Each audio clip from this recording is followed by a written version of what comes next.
wait, because I know you want to hear me talk about what the Cowboys look like. But wait a second, okay? All right? You've been doing all this tweeting and all of that, damn it.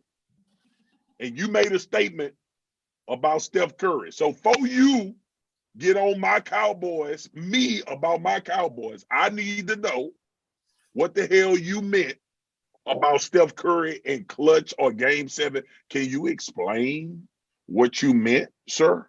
Because we just said that Steph was the best player in the NBA. I need to gain some understanding. Well, let me ask you this. I'm sorry to get you off Dallas. No, it's fine. Get there. But I need to know about this Steph Curry tweet. It's perfectly fine. Let me ask you something. Did you have a problem with the tweet, big bro? Did you have a problem with the tweet? No, because it's okay if you did. Because as brothers, we just didn't. No, I didn't have a problem with the tweet because I know when you say something, you saying it because it's the truth. Okay, but I also know that you and I talked about how great Steph was 2 weeks ago. Right. And I know this might not have nothing to do with your tweet. It probably don't. And I know you got some facts to back it up because you're a factual guy. But I still need to know why you felt the need to send that tweet in the middle of this MVP season we're talking about. Well, here it is. For those out there that's not on Twitter, okay, and probably didn't see the tweet, I'm going to read it to you. Okay. I said Steph got game 7 syndrome, okay? When everyone is anticipating a big moment, he never meets it. I wish I could have been a fly on the wall to hear Doc's pregame speech. Best win of the season for the 76ers. Who needs Simmons when you got Thibault? Carry the hell on. Okay, so I'm going to break it down to you line by line. Okay, all right. To the idiots out there because they have a lot of them. Well, that's why we got this platform. We got the mic, they don't. Go cry to your mama. I just want to know what happened. The certain idiots, they got the check mark on the side of their name. They feel let me. I still want to hear it. Okay, so Steph got game 7 syndrome. Okay, and when I say that, one idiot thought. First of all, I was being sarcastic. Okay, because for the simple fact that everybody was tuned in. It was no college football on that day except for one game, Army and Navy. Everybody was tuned in to see if he could break the record. Okay, but what he did was he looked horrible. All right, so it's an ABC game. Everybody looking forward to it. So when I say game 7, yes, I'm being a little extra. Yeah. Okay? But what I'm talking about here is that when it's really time, we got to think about it. Steph is a 3-time champion. But one thing Steph don't have is a finals MVP. So the thing is that, and look, I get it. 2 of those rings you had Kevin Durant. One of those times you did not. Okay? So when I think, I'm just thinking about the moments, right? Yeah. Those moments when he had the opportunity to rise to the occasion and step up and meet expectations, he just didn't. Okay. Now, it's film out there. It's film out there. It's film out there. Yeah, and you know what? Shout out to Max Kellerman because he's the first person that even brought this to my eyes about 2 years ago for us with the Finals MVPs and the numbers. Because you know Max is a great dude. He's a stat guy. He's a stat guy. Okay, cool. Then I said, I wish I could have been a fly on the wall to hear Doc's pregame speech because I know Doc. And in Philly, at home, Doc breaking this record on us. No, you got me messed up. I know how he rock. I was under the man for 8 years. Yeah. So when I hear Embiid after the game come out and say that was not happening on my court, he wasn't getting that up in here, not in my house. That means they already had been talking about it. So my point was proven on that line, okay? And then I said, who needs Simmons when you got Thibault, okay? Thibault, you know, that Australian lock. Yeah. Yeah, right? So check this out. that was a shot at whoever felt the need that thought that Philly was gonna be 5-6 games below 500, and they right there in Ben the Simmons. right without Ben Simmons. So that was a message. And then on top of that, did you see the defense that Thibault or however, you know I'm bad with some of these foreign names, and I'm getting better at it. You know, Giannis Antetokounmpo, I'm getting better. There you go.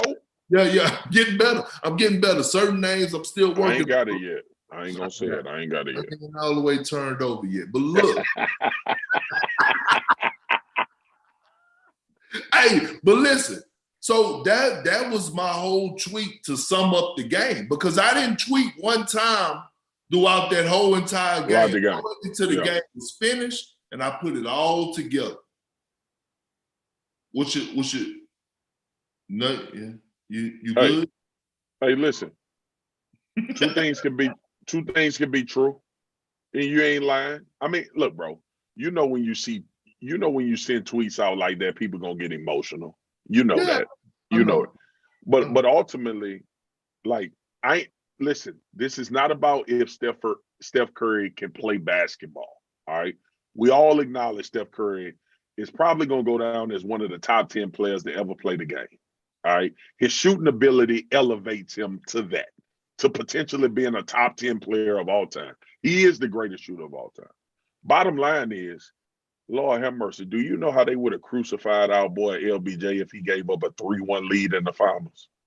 Do you know how much they would have killed him? Hey, don't you do it, boy. Your DMs. I'm gonna stop. Don't you do it. No, go ahead. Go ahead. Because go. No, don't stop. Go ahead. Go. I want you. Listen, bro.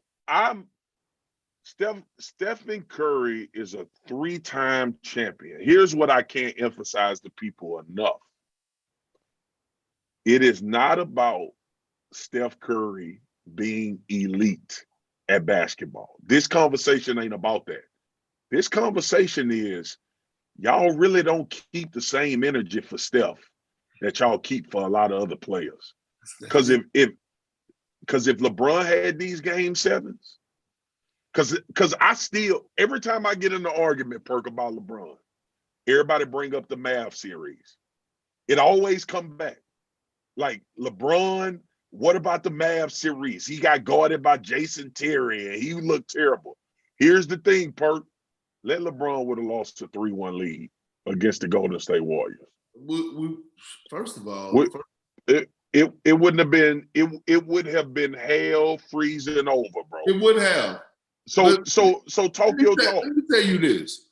I'm sick of it, man. I'm glad you said it. I'm sick of it. I love Steph. Steph, one of my favorite players. But let's not have a personal anger towards certain players that don't allow you to acknowledge when something happened in the same way. Bro, look, and I know, but I gotta dive into this. One, get into it. When people tell you stuff about the Dallas Mavericks series, you tell them that LeBron James, over 50% of his career, he has been in the NBA Finals. That means he got a home there. He the common denominator, Perk. No, yes, he has a house there, an address. Yeah. He could send you. Yeah. You could drop off a package. 50% of his career. That's going on year, I think, 19. So half of that he's been in the finals. Let me say this. People, they got some dummies out there in the world. We call them, what you call them, dumb. Dumb. Yeah, because look, the other day, right, I put out a tweet and I put out a clip, a video, and I was like, man, you know, when you look at Steph, man, everybody was watching, and, you know, he's the people's champ, and they don't know everything I do, you know what I'm saying? Sometimes I'm throwing the bait out there to see. Don't tell them the secrets.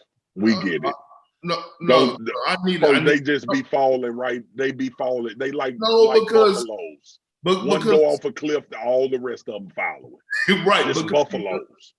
Because see, what they don't understand is the point I was trying to get at, real talk, is I watched the Brody, Russell Westbrook, 2 years ago when he was chasing the record, or 3 years ago when he was chasing the Oscar Robert record.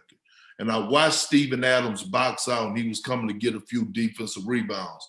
And they had so many haters was sitting up there saying, look at him padding his stats, and trying to go back and they was rewinding their TVs and putting it on social media to show, you know, and across the board. Before last game, before the Warriors played Philly, they played at home. Everybody was watching that game. Steph came out and shot, I believe, 14 or 12 to 14 threes in the first half. And we all knew that he was chasing the record. Chasing the record, yeah. Nobody said a word. Nobody criticized him. And I said, well, damn. I said, I'll be damn.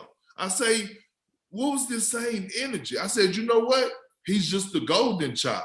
He's the golden child. There you go. That's it. Bro. And like, he can't do no wrong. So I'm cool on him. And by the way, man, when you say something that's true and it offend people, they emotional.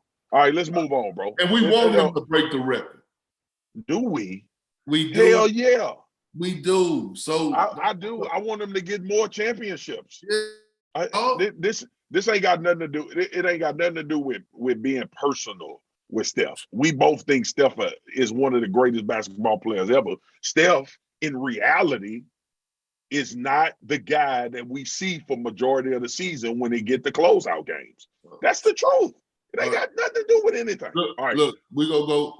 I gotta ask you about your Cowboys. Yeah, I'm gonna be quick on this. Yeah, they got a great win. I got a great team win. Saw you and Ryan Clark. Y'all high, boy. Hey, that number is number 11. Parsons. Hey, oh my God. No, I don't even call him that. I call 11. him Double. That number 11. That number 11. But we ain't. Buddy. Look, I'm telling you, man. Look, hey, man, that man's a one-man wrecking crew. But if we could do a whole podcast on Michael Parsons, the way he done played this season. No, his name not Michael Parsons. 11. We could do a whole podcast on 11. No. If y'all don't know who the hell 11 is, get from under the rock. Hey, but look, it's not 11 with a V. It's 11. Yeah, it's that number 11. Yeah, there we go. Hey, so I go that number 11. 11. But look, 11 can get it. We gotta talk about. I gotta hear what's up with Dak, dog. I know, man. Like Dak tripping right now, bro. And I'm not even trying to be funny. I'm not even, because I always told you the Cowboys hold a place in my heart.